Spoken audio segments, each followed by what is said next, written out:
The Pharsalia by Lucan, Book 5, Part 2. Now sank the sun to rest. The evening star shone on the darkening heaven, and the moon reigned with her paler light, when all the fleet, freed from retaining cables, seized the main.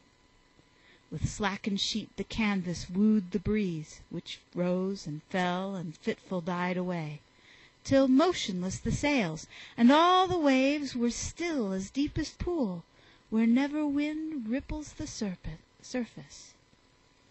Thus in Scythian climes Cimmerian Bosphorus restrains the deep, bound fast in frosty fetters. Ister's streams no more impel the main, and ships constrained stand fast in ice. And while in depths below the waves still murmur, loud the charger's hoof sounds on the surface, and the travelling wheel furrows a track upon the frozen marsh. Cruel as tempest was the calm that lay in stagnant pools upon the mournful deep. Against the course of nature lay outstretched a rigid ocean. 'Twas as if the sea forgot its ancient ways, and knew no more the ceaseless tides, nor any breeze of heaven, nor quivered at the image of the sun mirrored upon its wave.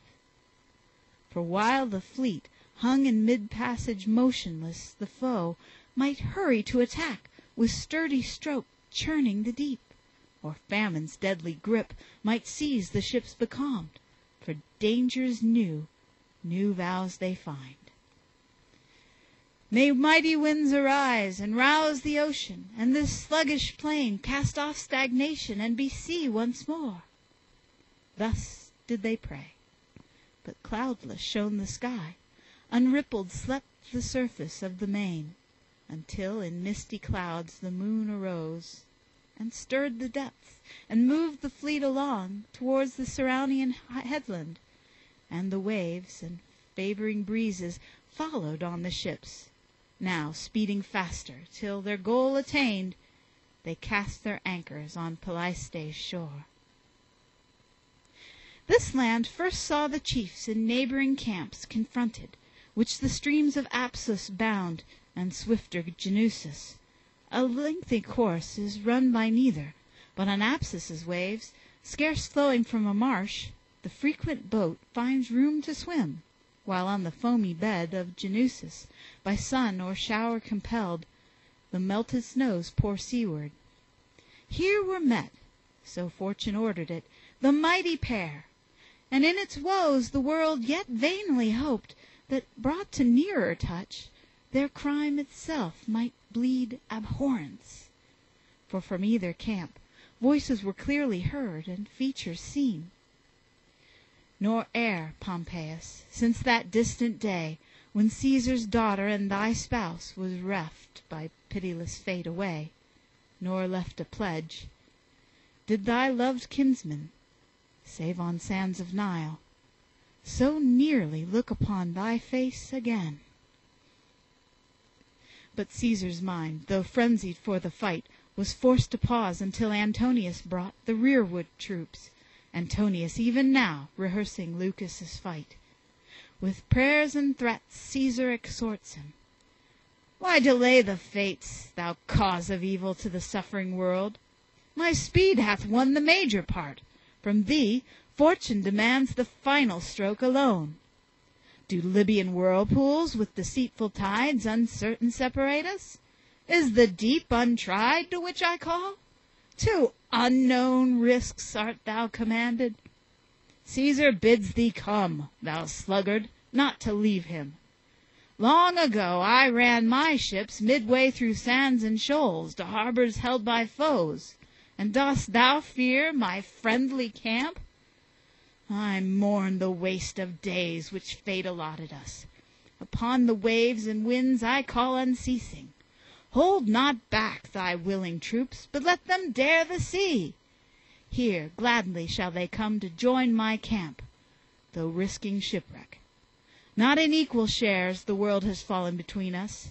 Thou alone dost hold Italia, but Epirus I, and all the lords of Rome. Twice called, and thrice Antonius lingered still. But Caesar thought to reap in full the favor of the gods, not sit supine, and knowing danger yields to whom heaven favors, he upon the waves, feared by Antonius's fleets, in shallow boat embarked, and daring sought the further shore. Now gentle night had brought repose from arms, and sleep, blessed guardian of the poor man's couch, restored the weary, and the camp was still. The hour was come that called the second watch, when mighty Caesar, in the silence vast, with cautious tread advanced to such a deed as slaves should dare not. Fortune for his guide, alone he passes on, and o'er the guard, stretched in repose, he leaps, in secret wrath at such a sleep. Facing the winding beach, fast to a sea-worn rock, he finds a boat, on ocean's marge, afloat. Hard by on shore, its master dwelt within his humble home. No solid front it reared, for sterile rush and marshy reed enwoven formed the walls, propped by a shallop with its bending sides turned upwards. Caesar's hand upon the door knocks twice and thrice, until the fabric shook. Amyclus from his couch of soft seaweed, arising, calls, "What shipwrecked sailor seeks my humble home? Who hopes for aid from me, by fates adverse compelled?" He stirs the heap upon the hearth, until a tiny spark glows in the darkness, and throws wide the door. Careless of war, he knew that civil strife stoops not to cottages. Oh, happy life that poverty affords! Great gift of heaven, too little understood! What mansion wall, what temple of the gods would feel no fear when Caesar called for entrance? Then the chief, "Enlarge thine hopes, and look for better things. Do but my bidding, and on yonder shore place me, and thou shalt cease from one poor boat to earn thy living.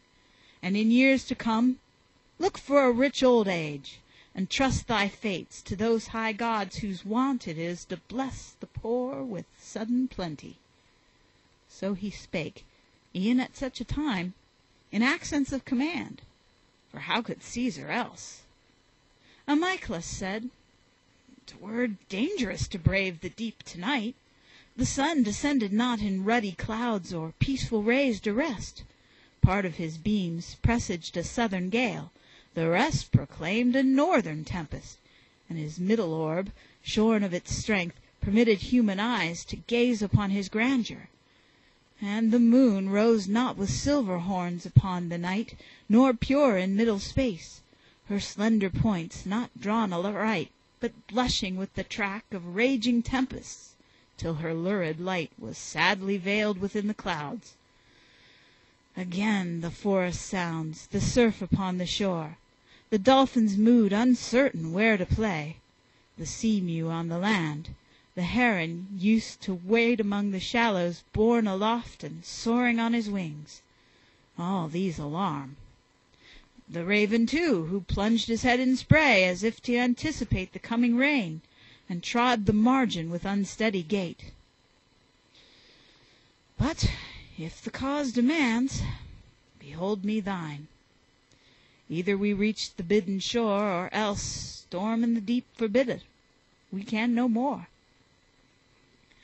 Thus said, he loosed the boat, and raised the sail.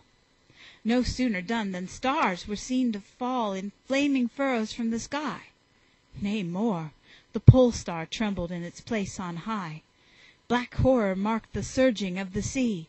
The main was boiling in long tracts of foam, uncertain of the wind, yet seized with storm. Then spake the captain of the trembling bark, "See what remorseless ocean has in store! Whether from east or west the storm may come is still uncertain, for as yet confused the billows tumble. Judged by clouds and sky, a western tempest.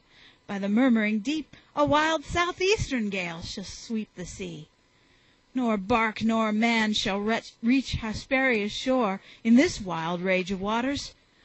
To return back on our course, forbidden by the gods, is our one refuge, and with laboring boat to reach the shore ere yet the nearest land may be too distant. But great Caesar's trust was in himself, to make all dangers yield. And thus he answered, Scorn the threatening sea, spread out thy canvas to the raging wind.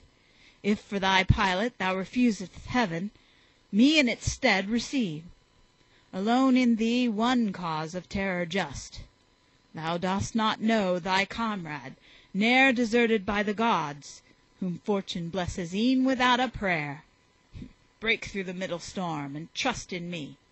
The burden of this fight fails not on us, but on the sky and ocean, and our bark shall swim the billows safe in him he bears. Nor shall the wind rage long, the boat itself shall calm the waters. Flee the nearest shore, steer for the ocean with unswerving hands. Then, in the deep, when to our ship and us no other port is given, believe thou hast Calabria's harbors. And dost thou not know the purpose of such havoc? Fortune seeks in all this tumult of the sea and sky a boon for Caesar. Then a hurricane swooped on the boat and tore away the sheet. The fluttering sail fell on the fragile mast and groaned the joints. From all the universe commingled perils rush. In Atlas' seas first Chorus lifts his head and stirs the depths to fury, and had forced upon the rock whole seas and oceans. But the chilly north drove back the deep that doubted which was lord. But Scythian Aquilo prevailed, whose blast tossed up the main and showed as shallow pools each deep abyss. And yet was not the sea heaped on the crags, for Chorus' billows met the waves of Boreas. Such seas had clashed, even were the winds withdrawn. Eurus enraged burst from the cave, and Notus black with rain, and all the winds from every part of heaven strove for their own, and thus the ocean stayed within his boundaries. No petty seas wrapped in the storm are whirled. The Tuscan deep invades the Aegean, in Ionian gulf sounds wandering Hadria. How long the crags which that day fell the ocean's blows had braved! What lofty peaks did vanquished earth resign! And yet on yonder coast such mighty waves took not their rise. From distant regions came those monster billows, driven on their course by that great current which surrounds the world. Thus did the King of Heaven, when length of years wore out the forces of his thunder, call his brother's trident to his help, what time the earth and sea one second kingdom formed, and ocean knew no limit but the sky. Now, too, the sea had risen to the stars in mighty mass, had not Olympus' chief pressed down its waves with clouds, came not from heaven that night as others, but the murky air was dim with pallor of the realms below. The sky lay on the deep, within the clouds the waves received the rain, the lightning flash clove through the parted air a path obscured by mist and darkness, and the heavenly vaults re-echoed to the tumult, and the frame that holds the sky was shaken. Nature feared chaos returned, as though the elements had burst their bonds, and night had come to mix the infernal shades with heaven. In such turmoil, not to have perished was their only hope. Far as from Leucas' point the placid main spreads to the horizon, from the billow's crest they viewed the dashing of the infuriate sea. Thence sinking to the middle trough, their masts scarce topped the watery height on either hand, their sails in clouds, their keel upon the ground.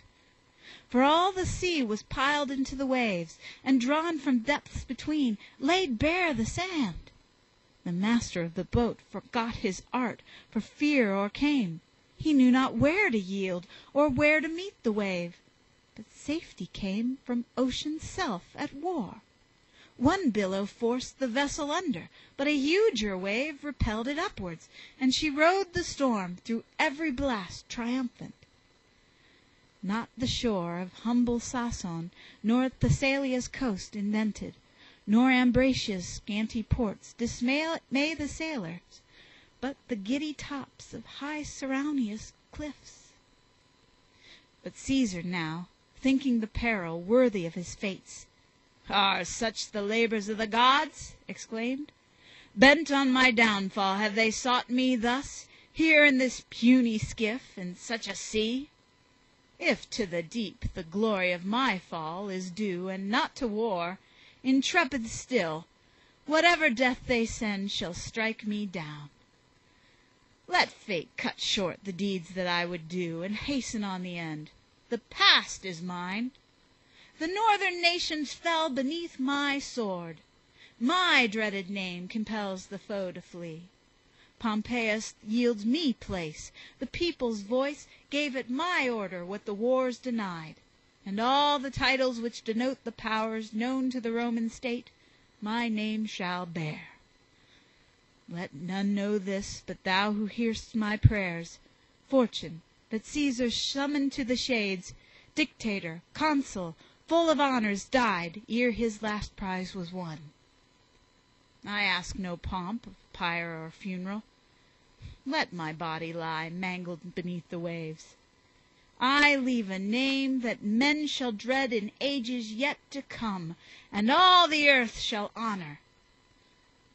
Thus he spake, when lo, a 10th gigantic billow raised the feeble keel, and where between the rocks a cleft gave safety, placed it on the shore. Thus in a moment, fortune, kingdoms, lands, once more were Caesar's. But on his return, when daylight came, he entered not the camp, silent as when he parted. For his friends soon pressed around him, and with weeping eyes, in accents welcome to his ears, began, "Whither in reckless daring hast thou gone, unpitying Caesar? Were these humble lives left here unguarded while thy limbs were given, unsought for, to be scattered by the storm? When on thy breath so many nations hang for life and safety, and so great a world calls thee its master, to have courted death proves want of heart. Was none of all thy friends deserving held to join his fate with thine? When thou wast tossed upon the raging deep, we lay in slumber. Shame upon such sleep! And why thyself didst seek Italia's shores? 'Twere cruel, such thy thought, to speak the word that bade another dare the furious sea. All men must bear what chance or fate may bring, the sudden peril and the stroke of death. But shall the ruler of the world attempt the raging ocean? With incessant prayers, why weary heaven? Is it indeed enough to crown the war that fortune and the deep have cast thee on our shores? And wouldst thou use the grace of favoring deities to gain, not lordship, not the empire of the world, but lucky shipwreck?" Night dispersed, and soon the sun beamed on them, and the wearied deep, the winds permitting, lulled its waves to rest. And when Antonius saw a breeze arise, fresh from a cloudless heaven, to break the sea, he loosed his ships, which by the pilot's hands and by the wind in equal order held, swept as a marching host across the main. But night, unfriendly from the seamen, snatched all governance of sail, parting the ships in divers paths asunder, like as cranes deserting frozen Strymon for the streams of Nile, when winter falls, in casual lines of wedge-like figures first ascend the sky. But when in loftier heaven the southern breeze strikes on their pinions tense, in loose array, dispersed at large, in flight irregular, they wing their journey onwards. Stronger winds, with day returning, blew the navy on, past Lyssus' shelter, which they vainly sought, till bare to northern blasts Nymphaeum's port, but, safe in southern, gave the fleet repose, for favoring winds came on. When Magnus knew that Caesar's troops were gathered in their strength, and that the war for quick decision called before his camp, Cornelia he resolved to send to Lesbos' shore, from rage of fight safe and apart. so lifting from his soul the weight that burdened it. Thus, lawful love, thus art thou tyrant o'er the mightiest mind. His spouse was the one cause why Magnus stayed, nor met his fortunes, though he staked the world and all the destinies of Rome. The word he speaks not, though resolved. So sweet it seemed, when on the future pondering, to gain a pause from fate. But at the close of night, when drowsy sleep had fled, Cornelia sought to soothe the anxious bosom of her lord, and win his kisses. Then, amazed, she saw his cheek was tearful, and with boding soul she shrank, instinctive, from the hidden wound, nor dared to rouse him, weeping. But he spake. Dearer to me than life itself, when life is happy, not at moments such as these. The day of sorrow comes, too long delayed, nor long enough. With Caesar at our gates, with all his forces, a secure retreat shall Lesbos give thee. Try me not with prayers. This fatal boon I have denied myself. Thou wilt not long be absent from thy lord. Disasters hasten, and things highest fall with speediest ruin. 'Tis enough for thee to hear of Magnus' peril, and thy love deceives thee with the thought that thou canst gaze unmoved on civil strife. It shames my soul, on the eve of war, to slumber at thy side, and rise from thy dear breast when trumpets call a woeful world to misery and arms. I fear in civil war to feel no loss to Magnus. Meantime, safer than a king, lie hid, nor let the fortune of thy lord whelm thee with all its weight. If unkind heaven our armies rout, still let my choicest part survive in thee. If fated is my flight, still leave me that whereto I fain would flee. Hardly at first her senses grasped the words in their full misery. Then her mind, amazed, could scarce find utterance for the grief that pressed. Naught, Magnus, now is left wherewith to upbraid the gods and fates of marriage. 'Tis not death that parts our love, nor yet the funeral pyre, nor that dread torch which marks the end of all. I share the ignoble lot of vulgar lives. My spouse rejects me. Yes, the foe is come. Break we our bonds, and Julia's sire appease. Is this thy consort, Magnus? This thy faith in her fond loving heart? Can danger fright her and not thee? Long since our mutual fates hang by one chain, and dost thou bid me now the thunderbolts of ruin to withstand without thee? Is it well that I should die, even while you pray for fortune? And suppose I flee from evil, and with death self-sought follow thy footsteps to the realms below. Am I to live till to that distant isle some tardy rumor of thy fall may come? Add that thou fain by use wouldst give me strength to bear such sorrow in my doom. Forgive thy wife confessing that she fears the power. And if my prayers should bring thee victory, the joyful tale shall come to me the last in that lone isle of rocks. When all are glad, my heart shall throb with anguish, and the sail which brings the message I shall see with fear, not safe e'en then. For Caesar in his flight might seize me there, abandoned and alone, to be his hostage. If thou place me there, the spouse of Magnus, shall not all the world well know the secret Mitylene holds? This my last prayer. If all is lost but flight, and thou shalt seek the ocean, to my shores turn not thou thy keel, ill-fated one, for there will they seek thee. Thus she spoke distraught, leapt from the couch, and rushed upon her fate. No stop nor stay, she clung not to his neck, nor threw her arms about him. Both forego the last caress, the last fond pledge of love, and grief rushed in unchecked upon their souls. still gazing as they part. No final words could either utter, and the sweet farewell remained unspoken. This the saddest day of all their lives, for other woes that came more gently struck on hearts inured to grief. Borne to the shore with failing limbs she fell, and grasped the sands, embracing, till at last her maidens placed her senseless in the ship. Not in such grief she left her country's shores when Caesar's host drew near, for now she leaves, though faithful to her lord, his side in flight, and flees her spouse. All that next night she waked. Then first what means a widowed couch she knew, its cold, its solitude. When slumber found her eyelids, and forgetfulness her soul, seeking with outstretched arms the form beloved, she grasps but air.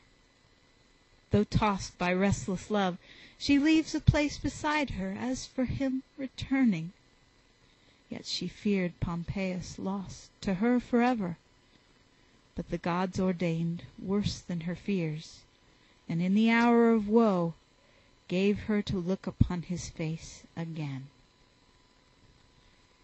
End of Book 5. By such false chance